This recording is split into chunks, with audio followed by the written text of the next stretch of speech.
நம்மளை நாமளே யோசித்து நிதானித்து நாம் இந்த திருவிருந்து பந்திக்கு முன்பாக நாம் நிற்க வேண்டும். இங்கு பவுல் சொல்லுகிறாரு கொரிந்தி சபைக்கு சொல்லும்போது, நீங்கள் விசுவாசம் உள்ளவர்களாக என்று உங்களை நீங்களே சோதித்து அறியுங்கள், உங்களை நீங்களே பரீட்சித்து பாருங்கள். இயேசு கிறிஸ்து உங்களுக்கு இருக்கிறார் என்றும் உங்களை நீங்களே அறிவீர்களா? நீங்கள் பரீட்சைக்கு நில்லாதவர்களாக இருப்பீர்களானால் அறிவீர்கள் என்கிறார். இதுல 4 காரியம் என்ன சொல்லுவதை நம்ம பார்க்கிறோம். கர்த்தருக்கு ஸ்தோத்திரம். முதலாவது காரியம், நீங்கள் விசுவாசம் உள்ளவர்களாய் என்று உங்களை நீங்களே சோதித்து பாருங்கள். விசுவாசம் உள்ளது எப்படி நம்ம சோதித்து பார்க்கிறது? எப்படி நம்ம ஆண்டவருக்குள்ள இருக்கிறோம் என்று சோதித்து பார்க்கிறதா, அல்லது ஆண்டவர் நமக்குள்ள இருக்கிறது என்று சோதித்து பார்க்கிறதா, அல்லது கடவுள் நமக்கு என்ன செய்திருக்கிறார் என்று நம்ம சோதித்து பார்க்கிறது? இன்னைக்கு நிறைய பேர் ஒரு சோதனைக்கு விழுவாங்க. எனக்கு நீர் இது தந்தீர்னா நான் அதை தருகிறேன், நீர் எனக்கு இது கொடுத்தீர்னா நான் உங்க ஆலயத்துக்கு நான் வருகிறேன் அப்படின்னு சொல்லி சோதித்து பார்ப்போம். ஆண்டவர் சோதித்து பார்க்கிறவர் அல்ல. நம்ம நம்பினாலும் நம்பாம போனாலும், நம்ம விசுவாசித்தாலும் நம்ம விசுவாசிக்காம போனாலும் நம்ம ஆண்டவர் ஆண்டவர். அல்லேலூயா சொல்லுவோம். கர்த்தருக்கு ஸ்தோத்திரம். நாம தான் அவரை அண்டிக் கொள்ளப்பட வேண்டும். அவர் நம்மளை ஒரு விஷயம் தேடி வந்தார். நம்ம புலியான சேற்றுல, பாவ குழியில, அந்தகாரத்துல, யாருக்கும் அறியாத அட்ரஸ்ல கிடந்த நம்மளை ஆண்டவர் தேடி வந்து ஒரு ரத்தத்தினால கலக்கி நம்மளை சுத்திகரிக்கப்பட்டு பரிசுத்தப்படுத்தி நம்மளை நிலைநிறுத்தி அநேகர்களுக்கு முன்பாக நம்ம சாட்சியா நிறுத்திட்டார். இனி நம்ம அவரை சோதித்து பார்க்காதபடி, அவரை நாம் பரிச்சித்து பார்க்காதபடி, நாம் அவரை நெருங்கி கிட்டி சேரக்கூடிய ஒரு காலகட்டத்துக்குள்ள இருக்கிறோம். காலம் சமீபத்தில் இருக்குது. 11 வருஷம் சமீபம் இருக்கிறது. ஒரு எமைப்பொழுதுல, ஒரு நிமிஷத்துல, ஒரு எமைப்பொழுதுல, ஒரு நொடியில இங்க இருக்கிற அனைவரும் மறுரூபமாக்கப்படக்கூடிய காலகட்டத்துக்குள்ள வாழ்ந்து கொண்டிருக்கிறோம். நமக்கு கண்ணுக்கு அமையாத, காதுக்கு கேட்காத சம்பவங்கள் நம்ம நடந்து கொண்டிருக்கிற காலகட்டத்துக்குள்ள நம்மளுடைய விசுவாசத்தை சோதித்து பாருங்கள் என்று சொல்லுகிறார். உங்க விசுவாசத்துக்குள்ள நீங்க உங்களை நீங்களே என்ன செய்யுங்க? சோதித்து பாருங்கள். அடுத்து சொல்லுது, நீங்கள் பரீட்சித்து பாருங்கள், பரிசோதித்து பாருங்கள். கிறிஸ்து உங்களுக்குள் இருக்கிறாரா என்கிற ஒரு கேள்வி இருக்குது. ஆண்டவர் நமக்குள்ள இருக்கிறாருன்னு சொன்னா நாம என்ன செய்வோம்? இப்ப நம்ம வீட்டுக்குள்ள இருக்கிறோம் அப்படின்னா நமக்கு ஒரு பாதுகாப்பு இருக்கு. அப்படித்தான? பாதுகாப்பு இருக்கு போய் தான் நம்ம வீட்டுக்குள்ள இருக்கிறோம்.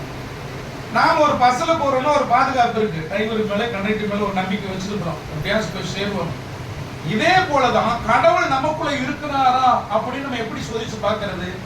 நம்மளுடைய செயல்பாடுகள், நம்மளுடைய பழக்க வழக்கங்கள், நாம் இருக்கக்கூடிய நிலைமைகளை இதுதான் கடவுள் நம்மளோட இருக்கிறான்னு சொல்லுவோம். சொல்லுவாங்களா, கடவுள் உண்மையாகவே அவங்க கூட இருக்கிறாங்க.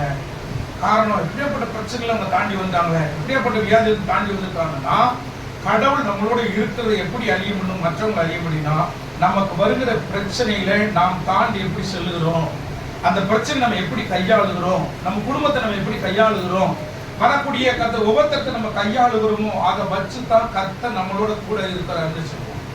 அல்லேலூயா சொல்லுவேன். கர்த்தருக்கு ஸ்தோத்திரம். அப்படி இல்லைன்னா நாம மற்றவங்களை போல அங்க நியாயம் கிடைக்குமா, இங்க நியாயம் கிடைக்குமா, அங்கங்க ஓடி ஓடி அலையும் போது நாம் விசுவாசம் பெற்றவர்களாய் மாறும். விசுவாசம் உள்ளவர் என்பது தன்னைத்தானே சோதித்து நிதானித்து நம்ம பார்க்க வேண்டும். அல்லேலூயா சொல்லுவோமே. கர்த்தருக்கு ஸ்தோத்திரம். அப்போ கடவுள் உங்களை தன்னைத்தானே யோசித்து நிதானித்து, ஒரு எந்த காரியம் செய்தாலும் எடுத்த கமுத்தம் செய்யாதபடி அதை யோசித்து நிதானித்து பொறுமையா நம்ம கையாண்டோம்னா நம்ம காரியம் அது கரெக்டா வாக்கிப்படும்.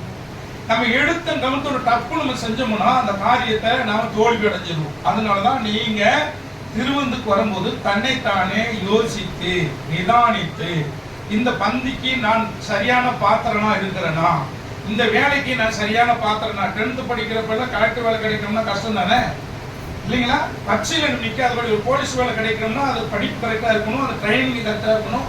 அதுக்கு பிறகுதான் நமக்கு ஒரு நம்பிக்கை இருக்கணும், எனக்கு வேலை கண்டிப்பா கிடைக்கும். நான் எல்லாத்துலயும் பாஸ் ஆகி பண்ணியிருக்கிறேன், கைரியர்ல ஐச்சம் பண்றது எல்லாத்துலயும் நான் சரியா பண்ணியிருக்கிறேன், எனக்கு வேலை கிடைக்கிறதுக்கு வாய்ப்பு இருக்குன்னு சொல்லலாம். ஒண்ணுக்குமே அட்டன் பண்ணாம நான் எனக்கு வேலை கிடைச்சிரும், நான் கடவுள் மேல நம்பிக்கை இருக்குன்னா எப்படி கிடைக்கும்? கிடைக்கும். அதனாலதான் சொல்றாரு, நீங்க பந்திக்கு வரும்போதுக்கு முந்தி, பந்தி எடுக்கிறதுக்கு முன்பாக, திருவிழா எடுக்கிறதுக்கு முன்பாக தன்னை தானே யோசிங்க. நான் எங்க இருந்து வந்தேன், என்ன பண்ணிக்கிட்டு இருந்தேன், போன வாரம் என்ன பேசினேன், என்ன சிந்திச்சேன், என் இருதயத்துல என்ன இருக்குது. சிலவங்க கர்த்தர் ஸ்தோத்திரம் எவ்வளவு கசப்போட நீங்க திருவிழந்து எடுத்தா அதுல ஒரு பிரயோஜனமும் கண்டிப்பா கணவனோ மனைவியோ பிள்ளைங்களோடையோ அல்லது நான் உங்க மேல கசப்பா இருந்தோ, அம்மா மேல கசப்பா இருந்தோ, தம்பி மேல கசப்பா இருந்தோ, தம்பி என் மேல கசப்பா இருந்தோ, நாங்க எவ்வளவுதான் உயரமான பாட்டு பாடினாலும் ஆவி இறந்த மாதிரி பாட்டு பாடினாலும் கடவுள் நான் உன்னை அறியேன். அதனாலதான் தன்னை தானே யோசிக்கும். ஒரு சமயம் நம்ம தவறிட்டோம், கெட்ட வார்த்தை பேசிட்டோம், கோபப்பட்டுட்டோம், எரிச்சல் பட்டுட்டோம், அன்பு செலுத்துற இடத்துல மாறா நடந்துட்டோம்னா ஆண்டவரே இனி என் வாழ்க்கையில அப்படி வராதபடி என்னை காத்துக் கொள்வதற்கு உங்க கிருபை என்னோட கூட இருக்கட்டும், உங்க கிருபை எனக்கு வேணும். நீங்க கர்த்தர் ஸ்தோத்திரம் 1 கொரிந்தியர் 15ஆம் அதிகாரம் 58 வாசித்து பாருங்க. கடைசியில சொல்லிட்டு பாருங்க 58 வாசித்து பாருங்க. ஆகையால் எனக்கு பிரியமான சகோதரர்களே, கர்த்தருக்குள் நீங்க படுகிற பிரயாசம் விருதாவாக இராதென்று அறிந்து நீங்கள் உறுதிப்பட்டவர்களாகவும் அசையாதவர்களாகவும் கர்த்தருடைய கிருபையில எப்பொழுதும் எப்படி இருக்கணுமா இருக்கிறவர்களாக. கிருபைதாங்க, கிருபைனா தயவு. கடவுளுடைய தயவுல நான் நிற்கிறேன், கடவுளோட தயவுல நான் பேசுறேன், கடவுளுடைய தயவுல நான் நிற்கிறேன்னு அந்த எண்ணம் உங்களுக்குள்ள எனக்குள்ள இருக்கும். அதுதான் தன்னை தானே யோசித்து கிருபைங்க, எனக்கு இந்த வேலை கிடைச்சது கர்த்தருடைய கிருபை, என்னுடைய படிப்போ என்னுடைய பணம் பரவாயில்லை, எனக்கு இந்த காரியத்தை வந்து கடவுளுடைய கிருபைங்க, நான் இந்த இடத்துக்கு வந்தது ஒரு கடவுளுடைய கிருபை, அவர்கிட்ட தயவை நினைச்சு போகும்போது அதுதான் தன்னை தானே யோசித்து நிதானித்து இந்த பாத்திரத்துல நீங்க பங்கு கொள்ளும் போது நம்ம நிச்சயமாக என்ன செய்ய மாட்டோம், ஆக்கினி தீர்ப்பு அடைய மாட்டோம். இது அபாத்திரமா துணிகரமா புசிக்கிறதுனால சில கைதுல பிரச்சனை, பாடுகள், நெருக்கங்கள், துன்பங்கள் வரும்போது நாம் அதை தாண்டி செல்ல முடியாதபடி நெருக்கங்கள் நம்மளை தாக்கிது. ஐயோ இந்த பிரச்சனை நான் எப்படி தாண்டுவேன். ஆனா அவருடைய தயவிலும் இறக்கத்தில் இருந்தோம்னா கர்த்தர் பார்த்துருக்கோம், அவர் கிருபை என்னோட இருக்குது, அவர் தீயையும் தண்ணியும் தாண்டி வர எனக்கு பலம் கொடுத்தாரு. இது எனக்கு சிம்பிளான காரியம், இந்த கடை எனக்கு சிம்பிளான காரியம், எனக்கு இந்த காரியம் எனக்கு சிம்பிளான காரியம், இதுவரைக்கும் என்னை நடத்தி வந்த தெய்வம் இனிமேல் என்னை நடத்துவாருங்கிற நம்பிக்கை வரணும். அப்படின்னா கிருபை நமக்குள்ள இருக்கப்பட வேண்டும். சொல்லுமா கர்த்தருக்கு ஸ்தோத்திரம் உண்டாகட்டும். அப்ப தன்னை தானே யோசித்து வாசித்த நீங்கள் விசுவாசத்தினாலே உங்களை நீங்களே யோசித்து நிதானித்து பாருங்கள் அப்படிங்கிறார். இன்னொரு வசனத்தை நம்ம வாசித்துட்டு நாம ஜெபிக்கலாம், திருவள்ளுக்கு நேரம் போகலாம். கர்த்தர் ஸ்தோத்திரம் என்னைக்கு போல நேரம் கரெக்டா முடியும், கவலைப்பட வேண்டாம். கர்த்தர் உங்களை ஆசீர்வதிக்க அவர் நல்லவராக இருக்கிறார். கலத்தியர் எழுதின புஸ்தகம் அதோடைய 5ஆம் அதிகாரம் 6ஆம் அதிகாரம் 5வது வசனத்தை வாசித்து பாருங்களேன். அவனவன் கலத்தியர் 6ஆம் அதிகாரம் 4வது வசனம், அவனவன் அவனவன் தன் தன் சுய கிரியைகளை சோதித்து பார்க்க கடவான். அப்ப மற்றவரை பார்க்கும்போது அல்ல, தன்னையே பார்க்கும்போது. ஆமென். சொல்லுவேன் எப்படி கலத்தியர் சபைக்கு பவுல் சொல்றாரு பாருங்க, அவனவன் தன் தன் சுய சரீரத்தை கிரியைகளை சோதித்து கடவான், அப்பொழுது மற்றவர்கள் அல்ல தன்னைத்தானே பார்த்து மேன்மடைவான். மற்றவர்கள் அல்ல. திருவந்துக்கு முன்பாக எடுக்கும்போது செலவுன தீர்ப்பு சொல்லுது, இவங்க எல்லாம் பெரிய பெரிய சபையில சொல்லுவாங்க, இவங்கெல்லாம் எடுத்துக்கிட்டு தையா, இவங்க எடுத்துக்கிட்டு தையா. சில இடத்துல குடும்பத்தில் சண்டையோட வருவாங்க, இவங்க பார்த்துருப்பாங்க, இவங்க சண்டையோட வந்திருக்காங்க. மற்றவங்கள அல்ல, அவனவன் சுய கிரியைகளை.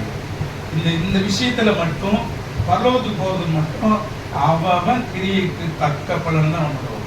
பாக்கெல்லாம் சப்போர்ட் பண்ணலாம்.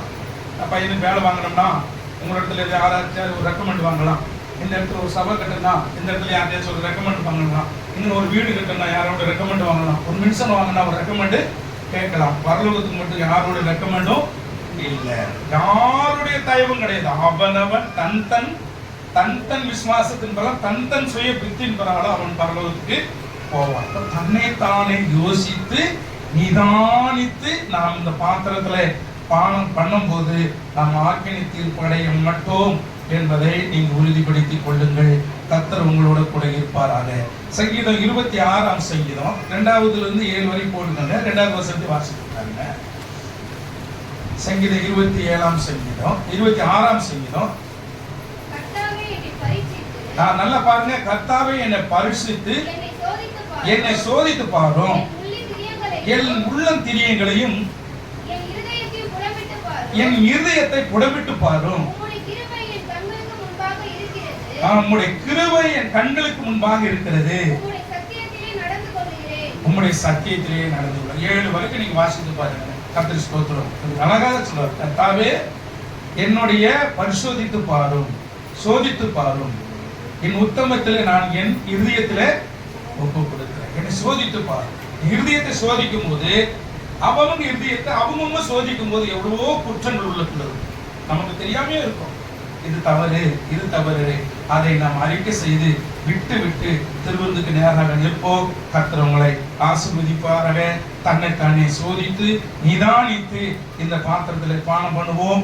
இவர் வருகை வரைக்கும், இயேசுடைய வருகை வரைக்கும் இந்த பந்தி நடந்து கொண்டே இருக்கும், ஞானஸ்தானம் நடந்து கொண்டே இருக்கும், ரட்சிப்பு நடந்து கொண்டே இருக்கும். என்னைக்கு இயேசு வருகிறாரோ இந்த 3 நின்று போகும். ஞானஸ்தானம் நின்றோம், கர்த்தர் ஸ்தோத்திரம், திருவிருந்து நின்றோம், கர்த்தர் ஸ்தோத்திரம், விசுவாசமும் அதோட முடிவாயிடும். எல்லா கண்ணுகளும் மூடி சிந்திப்போமா?